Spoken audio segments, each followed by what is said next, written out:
We've done a lot of work with our app so far, but we want to make it functional. So now's a good time to bring in our data layer of GraphQL. We want to be able to start adding new data, new songs to our app and save them in our database. So first, to do that, we want to either create a new GraphQL API and database with the help of Hasura. We know how to do that already. So you can create a new one. You can create an entirely new one, or you can reuse the old one that we created, the one that we created for our to-do application. Now I'm going to go ahead and just create a new one. So I'll head to Hasura.io. I'll select try it out in 30 seconds on Heroku. And then in the quick start, I'll hit the deploy to Heroku button. And once I'm logged in with Heroku, I'll create a new app, which I'll call Apollo Music Share. I believe that's available. And then deploy it.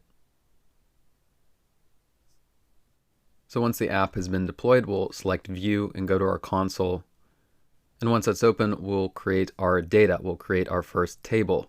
So we'll go to Data, select Create Table, and this table name is going to be appropriately called Songs. So we have to ask the question, what is each song going to consist of? What fields is it going to have? What columns are we going to need to provide? And if we head back to our original app, we'll note that for each song we have a title, an artist, a thumbnail, but we also provided a URL. We'll also want an identifier, a unique ID for each song that's added. Each song also has associated with it a duration, how long the song lasts. That's something that the React player tool that we'll be using is going to bring in for us. And one additional piece of information that we want to have as well, that we can kind of intuit from what we have here, is notice how the latest, the most recent song is being added to the top of the queue.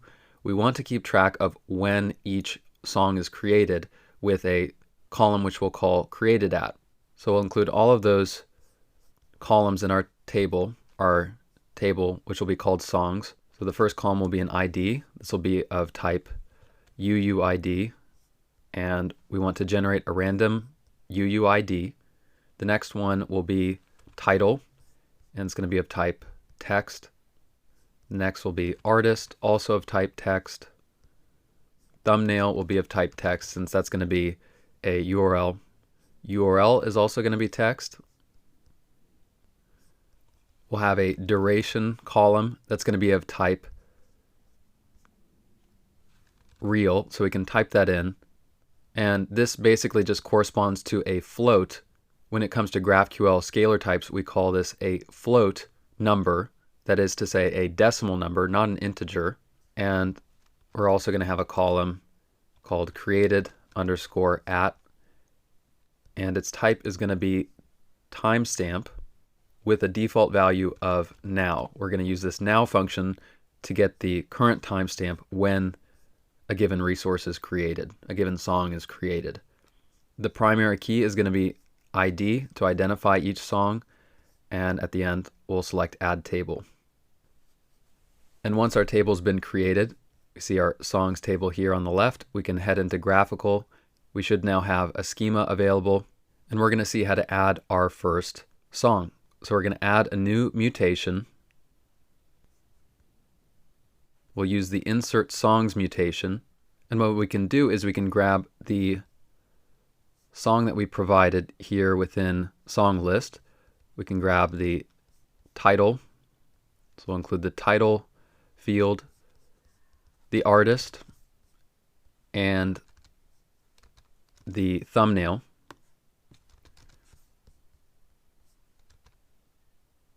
We can include whatever duration we like. So we're just doing this to see how to write our mutation.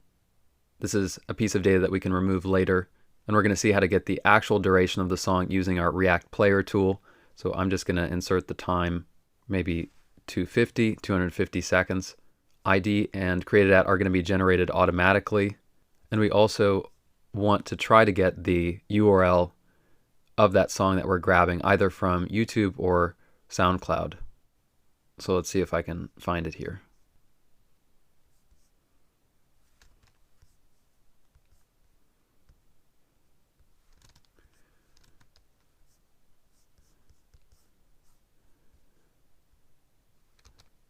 So we'll include all that. We can call this mutation add song, and we can return all of the created fields here. Then when we hit play, we see our songs created, the IDs auto-generated, as well as the created at timestamp. So now that we have a song, we can query for it within our application. So let's set up Apollo. We're going to need to bring in all of the appropriate tools for Apollo. So in our terminal, we'll install Apollo Boost, GraphQL, and at Apollo/React-hooks. Now, once those dependencies have been installed, instead of just bringing in Apollo and setting it up within index.js, you can see that we've already set up Material UI, the Material UI theme provider here. We don't want this to get too cluttered. We don't want to add too much code to our index file. So let's create a dedicated file to set up our Apollo client. And in this project, we're going to have a little bit more structure, add a little bit more structure to all of the different queries and mutations and subscriptions that we write. We're going to write all of those within a dedicated GraphQL folder. It's going to help us be a lot more organized instead of having to figure out where each query and mutation and whatever it may be might be exported from. So all of our queries that we write will be within this GraphQL folder. But first, within the folder, we're going to create a client.js file to set up our Apollo client. And we're already familiar with this process, so we can begin by importing Apollo client from Apollo Boost. We'll want to instantiate a new Apollo client, or we pass in the URI to this configuration object. You can get that from our console here. So we're going to create a new client and we'll put it in this client variable, and we can export it at the bottom with export default and pass it to index.js, where here we're going to need to import between a set of curly braces Apollo provider from Apollo React hooks, and we can add that around our theme provider.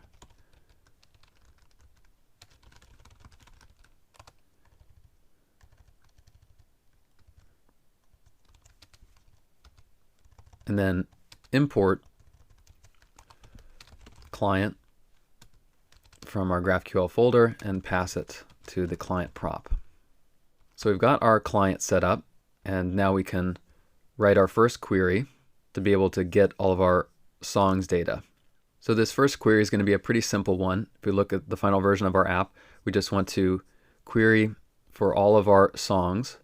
And again, we want them to be from latest, the most recent song, to the oldest. So let's write out our query in our console. We want to write a new query, and this will be called get songs. And we want to get back, we want to return all of the fields. Or in fact, we don't need created at. What created at is going to be used for is to sort the items here, to order the songs that we get back, and we can do so with the help of a new argument called order by.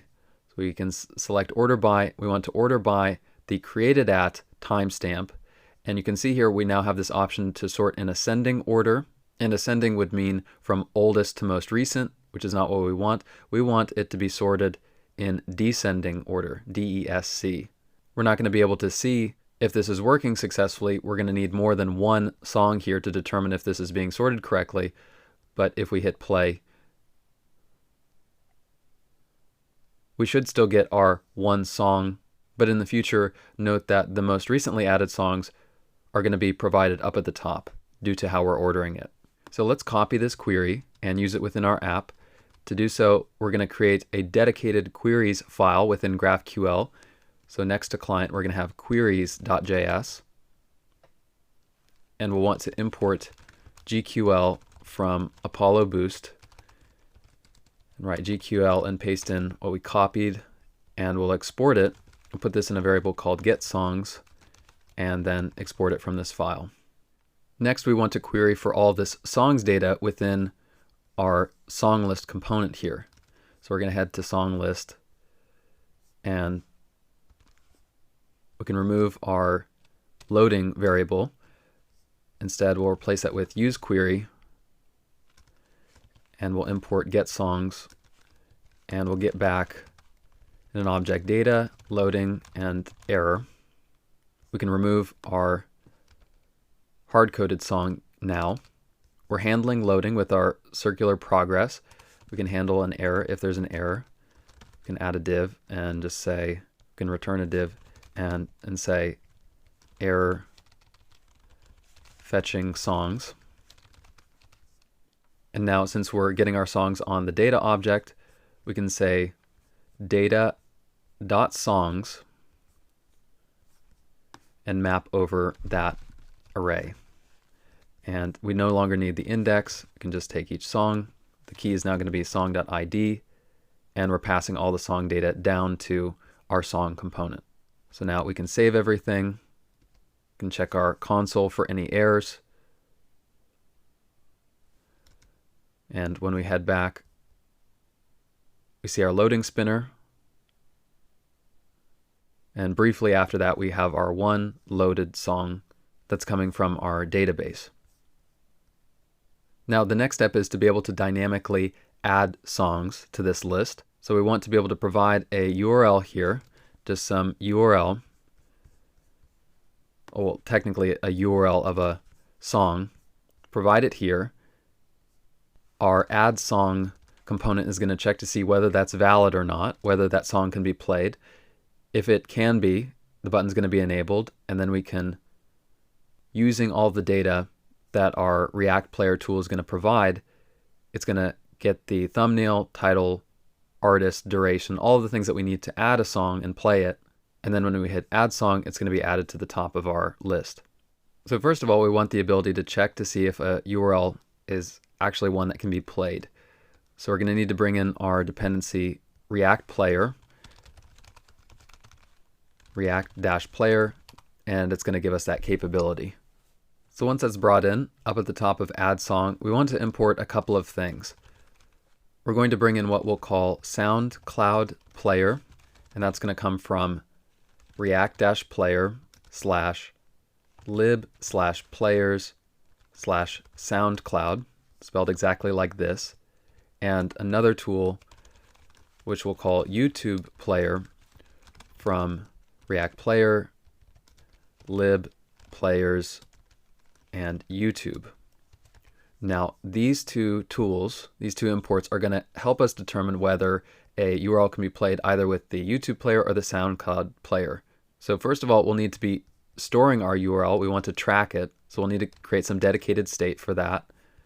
So we'll say react.useState up at the top of add song, and we're going to call this URL and set our set URL.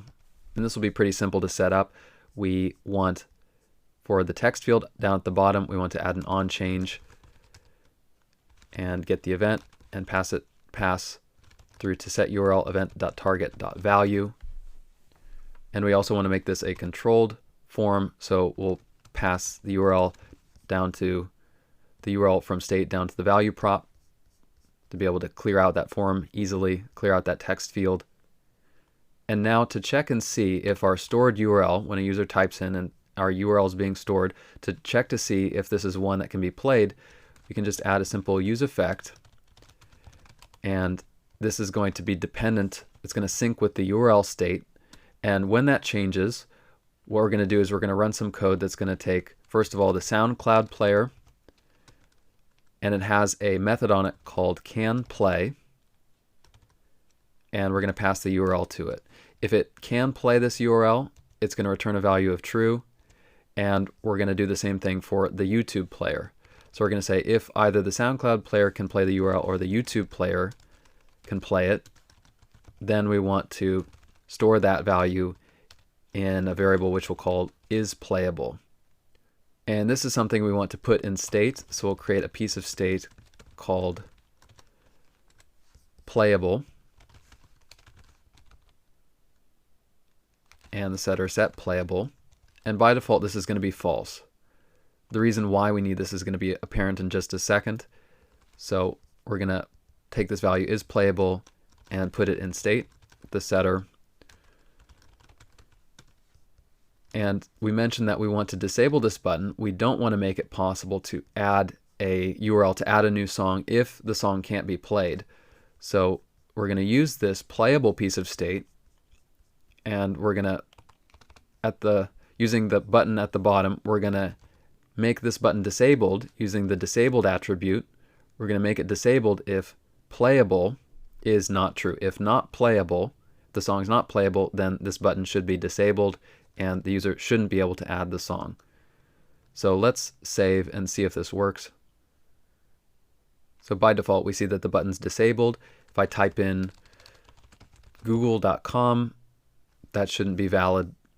But if we actually provide something from SoundCloud, an actual song, let me just grab a song here,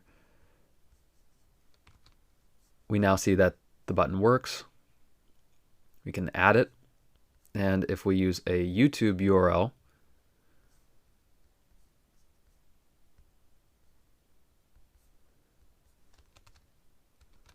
we can see that that works too. Now when we hit the add button, when we have a valid URL that can be played, when we hit the add button, we want to get all of that URL's data. And this is something that, again, React Player can make available to us. It can use this URL to get all of the song data, the title, artist, thumbnail, duration, etc.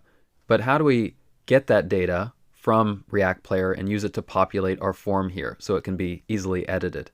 Well, this means actually adding the React Player, the core import from the React Player library, to our page, to our component.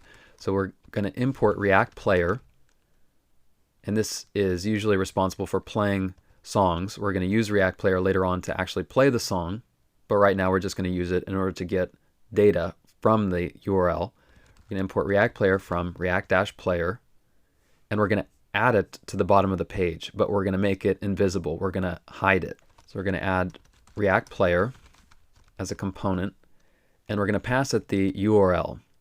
So it has a URL prop. We want to pass it the URL that's typed into the input. To evaluate, we want to make it hidden by setting hidden to true. We could also just write hidden here if we wanted. And the way React Player is going to give us this information is with the help of this onReady callback. So onReady is going to be fired and provide all of the song data from the URL when the React Player is loaded. And we're going to pass all that data to a new function which we'll create called handle edit song. So let's make this function above our return. And a lot of the code that we're going to be writing in this part is going to be features that I've learned about the React Player library in particular. This isn't something I would expect you to know. It's just unique to the library, which you can check out if you want to go to React Player, find the React Player NPM page. If you search for that, there's a lot of great documentation that will tell you all about how React Player works and how you can use it. But you can just follow along with me. So onReady is going to pass an entire object to handle edit song. So we can destructure the one thing that we need from it, which is this player property. So within player, there is going to be a number of nested objects of the same name. So we're going to select player.player.player, and we can put this in a variable called nested player to reference it in the future. From this deeply nested object, we're going to check to see, first of all, if that object has a property called get video data. If it does, then we can assume that this is a YouTube link, and we're going to pass nested player to a new function which we'll make called get YouTube info. So we'll call get YouTube info here and pass in our nested player. We'll receive that player in the parameters, and we'll use it and call a method called getDuration to get the duration of the video. We'll put it in a variable called duration. And we're going to also call a method off of player getVideoData.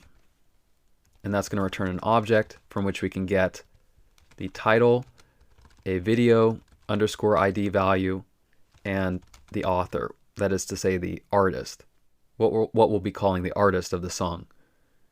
Now, to get a thumbnail, we can use the following template string. We can use the link http image.youtube.com/vi/ and then interpolate the video ID that we're getting /0.jpg. So this is going to give us a nice thumbnail according to the video ID that we provided, the video ID of the video that we provided. And then we want to return from this an object that includes all this information, all the things that we care about. So duration, title, author, which we're actually going to rename artist, and thumbnail.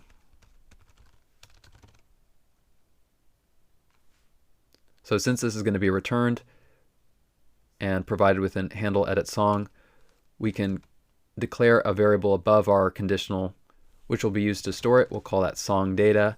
And so that returned object is going to be put on song data if we have this get video data method, if we have a YouTube link that was provided. Otherwise, else if we have on nested player a method get current sound, we can assume this is a SoundCloud link. So we want to create another function that's going to handle that, getting info from SoundCloud. We'll call this get SoundCloud info. Again, this is going to be a function to which we pass our nested player. So we'll receive that. And from player, we're going to use that get current sound method. And what's interesting about this is that it actually accepts a callback function to get the song data. So we can call what we get in the function song data, and we can check to see if we have song data. Sometimes there's events where we're not given any data. If there's song data, then we want to return an object. And this is going to consist of a thumbnail, all the same properties. Duration, let's write them in the same way. Duration, which is going to come from songdata.duration. Now this isn't going to be in seconds, but in milliseconds, so we actually need to divide this value by 1,000, and we want to make sure it's a number, so we'll wrap it in a number function. Title is going to come from songdata.title, artist from songdata.user.username, and for the thumbnail, this is going to come from songdata.artwork URL, and we're going to use the replace method, the replace string method, to replace a value within the URL of -large with -t500 by 500. This is going to ensure that we have a big enough thumbnail to display for each song. Usually it's going to be a pretty small one. So we can just change the URL parameters and it's going to give us a 500 by 500 image. Now with this callback, this isn't going to work all the time. We're just returning an object. And the reason for this is this callback is asynchronous. So to resolve an asynchronous operation, we want to use a promise. So we're going to wrap this entire callback with a returned promise. We can say return new promise. And we get resolve. We want to resolve this data, this object that comes back. So we'll pass everything within our promise constructor. And instead of returning this object, we just want to pass it to the resolve function. Just like that. And then to resolve this promise, we could use a then callback, but I think it's a lot easier to just make handle edit song async and await a promise to be resolved. And again, we're going to conditionally put that on song data if that method exists. And finally, at the end, we want to put all of this song data in state. And that's going to enable our form and our text fields within it, I should say our dialog and our text fields within it, to read from state and enable users to edit all of the song info. So let's create a dedicated piece of song state. And we'll use an object to manage this. And it's going to consist of all the same properties down here, where we're going to have a duration, which by default is going to be 0, title, which will be an empty string, artist will be an empty string by default, and same for thumbnail. And our piece of state is going to be called song and setter set song. Now, one additional piece of data that we want to add to this song object when we call set song, when we put this data in state at the end of handle edit song, we will also want to add our URL. So we can spread in the song data object and add URL as a property at the very end. Now that was a lot of work and might seem a bit confusing exactly what we did, but it will become a lot more clear with this next step. Now we want to take all of our song data, we want to take that song object and destructure it above our return so we can provide to all of our text fields the values that have been provided in state. So we want to get thumbnail, title, and artist. So now the source for our image, our preview image, is going to be coming from thumbnail. For the first text field, the value will come from title. For the artist input, come from artist, and thumbnail. To be able to edit that, the value is going to come from thumbnail. So now let's save everything. Make sure we didn't get any errors. And let's try adding a new valid URL, say YouTube URL. Hit add, and if we check what the information of that song was, the title, artist, and thumbnail, when we hit add, we see that React Player is working and is pulling in all of that data. So now we should be able to edit it. We should be able to edit our form here, our text fields within our dialog. But we see that we can't. Our text fields are just reading from state, but we're not able to edit it. So we need a way to change the data. How is our user going to be able to change that? Well, we want to set up an onChange on each of our text fields. The onChange is going to be connected to a new function, which we'll make with the name handle change song. So we'll add that to all 3 of our text fields. And handle change song, can add that, say, underneath our use effect. Handle change song is going to get an event from the change event, get that event data, and from it, we can destructure, in particular from event.target, both the name of the text field that's being typed into, as well as the value, the corresponding value that was typed. And then we can use set song here along with the updater pattern to get the previous song. You can get all the previous song values and spread those in.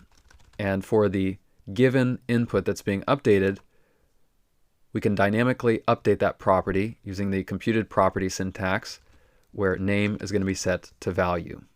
So this pattern is the way that we update any object in state. We spread in the previous state, and then we update just the property that we need to at a given point in time. So now when we save and try adding a new URL, or we could add the same URL.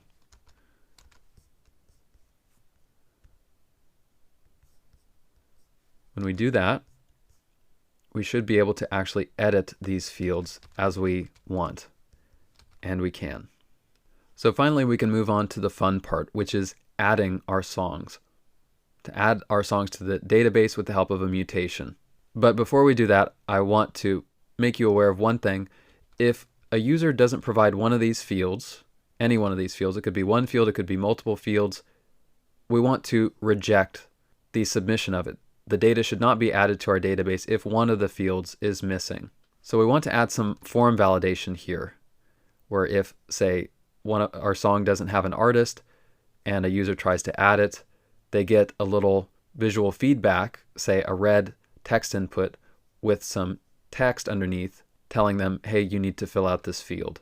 So we could do some client-side validation where we check to see if a user's typed into this input within our add song component and not let them submit the form if it's not been filled out, but instead we're going to be using some server-side validation. Or I should say, we're going to be using a error from the server in order to figure out whether our form is valid or not. So we'll actually let them submit the form, and if there's an error in the process, if one of these fields wasn't provided, then we'll tell them, hey, you need to fix your form in this way. So we haven't touched on this before, but it's related to how we've written queries in the past with that exclamation point after each type. So let's write out our mutation to see exactly what I mean. So let's go back to our console. We already, in our history, have the mutation that we need written out. We called that add song, and we provided a title, artist, thumbnail, duration, and URL, those 5 values. And we really can, without having to test it here, we can provide all of the variables that we need. We know that we need 5 variables, one for title, which is of type string, and it's going to be required. And with this exclamation point, this means the value provided to title must be a non-null value. So if the value null is provided to this variable, then our entire mutation is going to be rejected and we're going to get an error. Only in that event. Then we can create a variable for artist. That's going to be of type string and required. Thumbnail will be the same.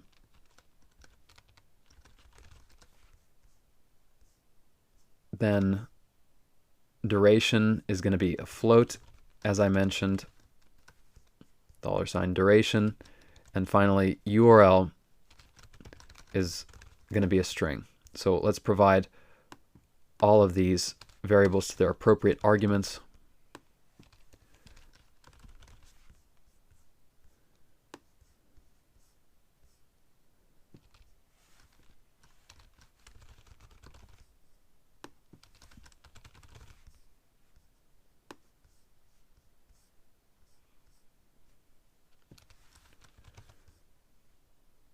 And instead of returning all of these values, we're not going to need them. As we've seen in the past, we don't generally need to get the return fields for a mutation unless we're directly updating the cache. Here we just want to grab a new field. Oops.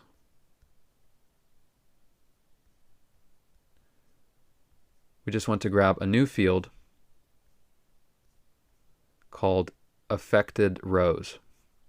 It's going to tell us how many rows, how many pieces of data were affected by this particular mutation. And we know from running it before, it's just 1. So we can copy this mutation and we'll make a dedicated mutations file in our GraphQL folder, where we'll go through the same process of importing GQL,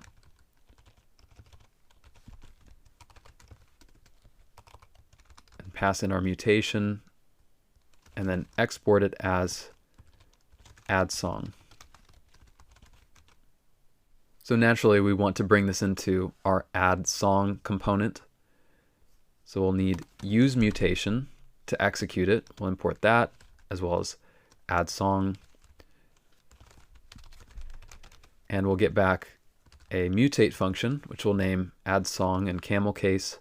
And now the question is, where do we want to execute this? When do we want to actually add a song? Well, that's going to come after a user's provided all their final song values in this field and is ready to hit add song. So for that add song button, we'll add an onClick, which will execute a function handle add song. So we'll make that underneath, say, handle edit song. Now, what do we want to do here? Well, we want to get all of the data from song and pass it to our mutate function. So just to demonstrate this, what we might do, we could take add song and then provide on the variables object. We might want to spread in song just like this, which is one approach, but it's not going to be helpful in catching any errors.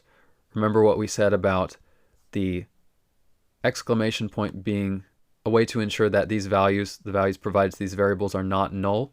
Well, we need to add some additional logic to ensure that each of these values stored in state for the song are not null. You can see that the default value for them, even if they're not provided, is just an empty string or 0. We need them to be explicitly null. So we're going to need to take song, and within handle add song, destructure all of the values. We can grab URL, thumbnail, duration, title, and artist. And we can execute add song, and we're still going to use a variables object, but we're going to pass in each value individually, where first we're going to take, say, URL, or pass it to the URL variable, but we want to check to make sure that it's not empty. So to do that, we can say url.length, since it's a string, and make sure it's greater than 0. If it is, we can use that value. Otherwise, we want to use null. And this is going to ensure that only if we have what's likely a real URL is our mutation going to run successfully. And we can apply basically the same logic for thumbnail, since that's a string.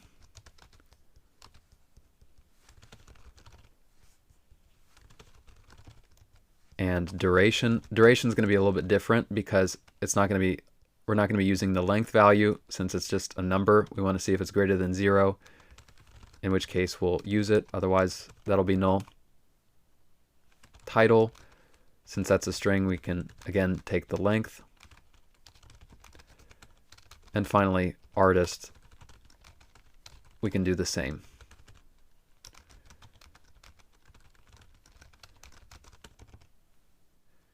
Now we want to set up some error handling here. Remember that add song returns a promise. So if we make handle add song async await, we can await this promise and use a try catch to try to add a song first. And if there's an error in the process, everything's going to stop and we're going to catch the error data in the catch part, where it can include a console error with the text error adding song. And additionally, after we add a song, we want a few more things to happen. When a song's added, we want our dialog to close. We want to clear out our song data as well as our input here in the background. So here we'll call, after adding the song, handle close dialog, set song, and we want to clear out all the values. And we could just copy this object and paste it in, all the default values, and paste it in to set song. But I think an easier way to do this is create an object above our component, which we'll call default song, and set it equal to that object with its initial values, and then provide that to both use state, to initialize the state, and then also to set song when we want to clear it out. And then finally we want to call set URL and pass in an empty string. So right now we want our mutation to fail. We want to see that it fails. So let's take our URL from before and we will open our console. We'll add it.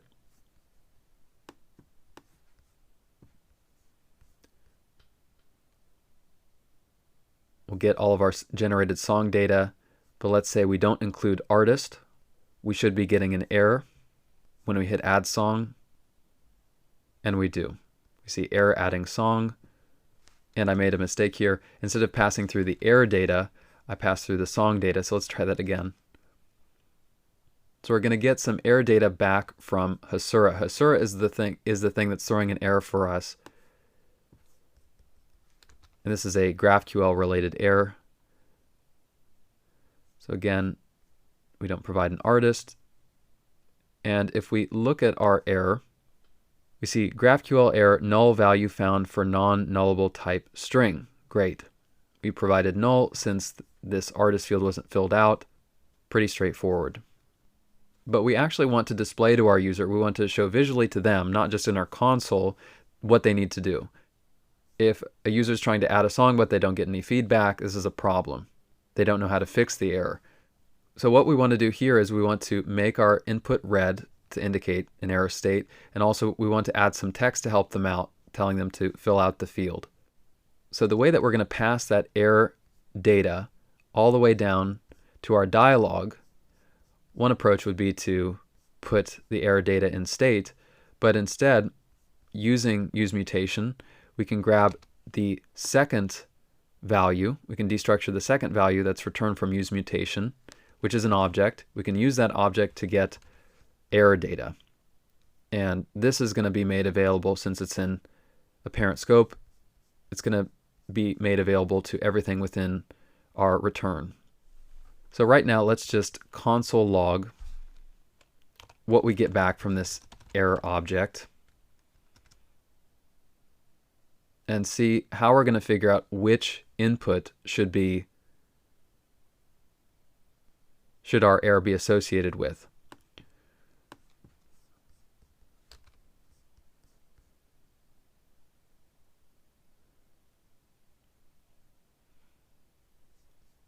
So we hit add song, and here we can use console.dir in order to see the object, the entire error object.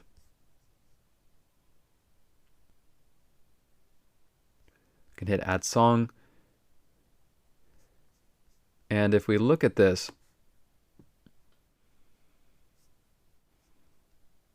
if we click it and open it up, we see our message, but within it we have more information about what went wrong.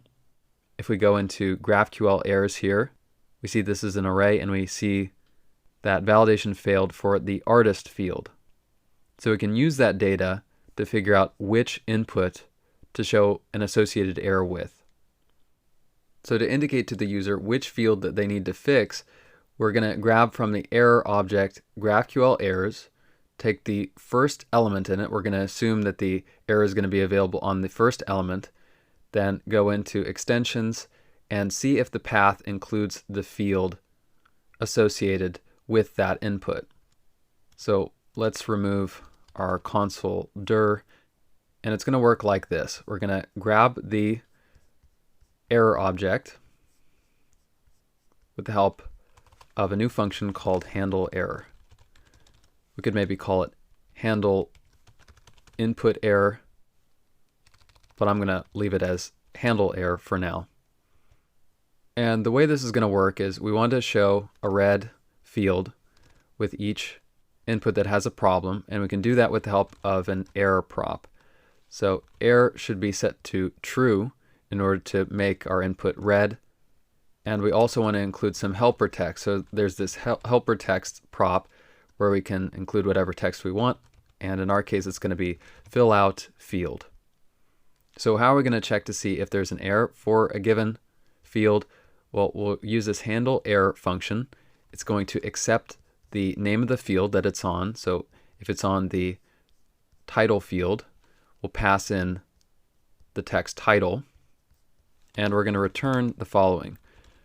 We're going to return error dot GraphQL errors dot and then select the first element, the 0th element, dot extensions dot path, and see if that path string includes the field.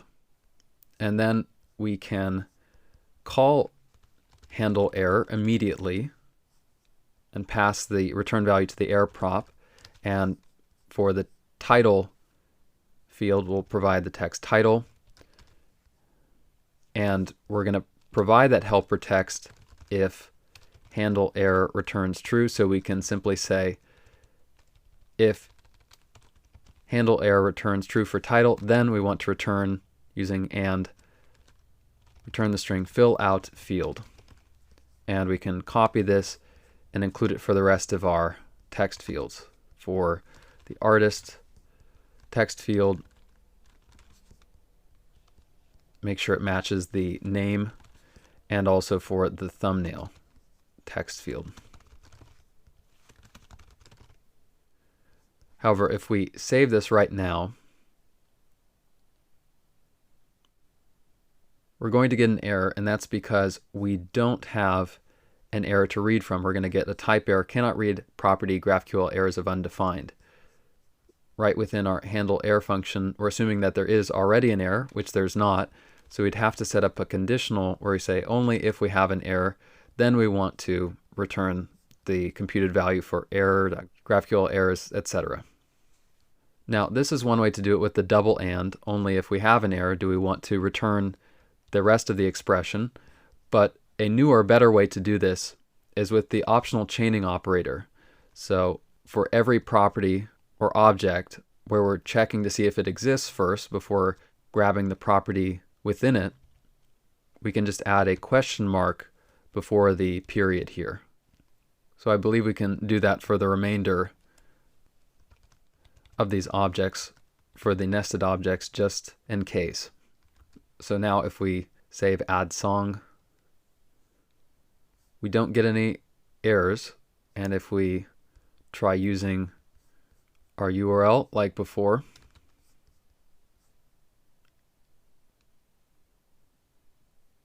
and we don't include the artist field, and we hit add song, we see immediately our field becomes red, indicate the error state, and we get the helper text fill out field. Now finally, once we fix this, and just for good measure, we can also check our title input and see that that works. Yep, we're getting that error. And the same for thumbnail. Good. But once we have all these fields filled out, we can hit add song, and our input's cleared out, our dialog's closed, presumably our song form state is cleared out, but we don't see the newly added song. Once again, we have to refresh. So in order to display these newly added songs in real time, we need to add subscriptions. Instead of using a query here for our song list, we need to replace this with a subscription. Now, setting up subscriptions is going to require some additional packages that we don't have. Right now, we just have React hooks, the Apollo React hooks dependency, Apollo Boost, and GraphQL. Now we want to bring in a few more things that's going to enable us to get subscription, to subscribe to data changes using WebSockets. And those packages are going to be Apollo Link WS, Subscriptions Transport WS, Apollo Cache in memory. So we're going to have to manually set up our cache as compared to using just Apollo Boost. We'll also need Apollo Client, and that should suffice. So we cannot use at the moment subscriptions with Apollo Boost, which gives us a lot of presets, which includes Apollo Client as well as Apollo Cache in memory. And once those packages are installed, we're going to head to our client file and reconfigure our Apollo client here. So we're really going to be starting from scratch. There's going to be a lot of things to add. We're going to need to import Apollo client, this time from Apollo-client. We'll import WebSocket link from Apollo link WS. We'll import in-memory cache from Apollo cache in memory. And to set up this new Apollo client, we'll still say new Apollo client, but this time we'll set up, instead of URI, a link object, which is going to be set to new WebSocket link. And to that, we're going to provide a URI. Now, it's not going to be the same as our previous URI to our previous GraphQL endpoint to our Hasura backend.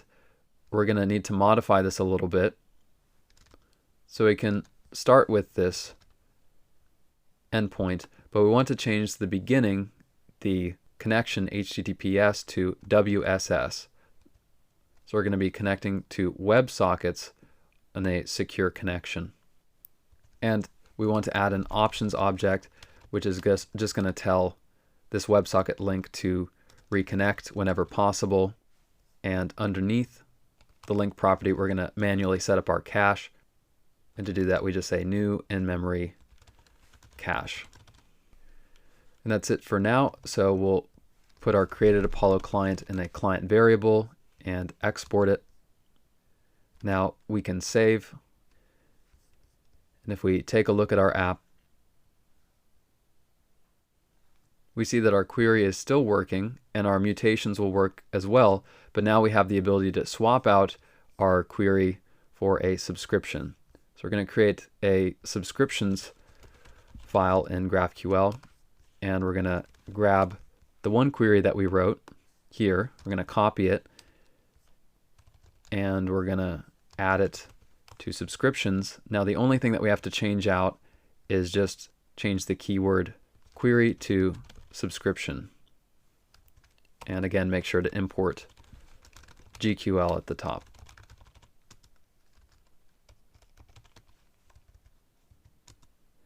And back within our song list, we'll need to change the import statement. We want to grab get songs now from the subscriptions file. And we also want to use the use subscription hook instead of use query to be able to execute that newly created subscription. So we're still fetching our data, but now we're subscribing to any data changes. So let's grab a new song and try adding it. Fill out everything correctly. And immediately when we hit add song, we should see up at the top our new song. And we do. Perfect.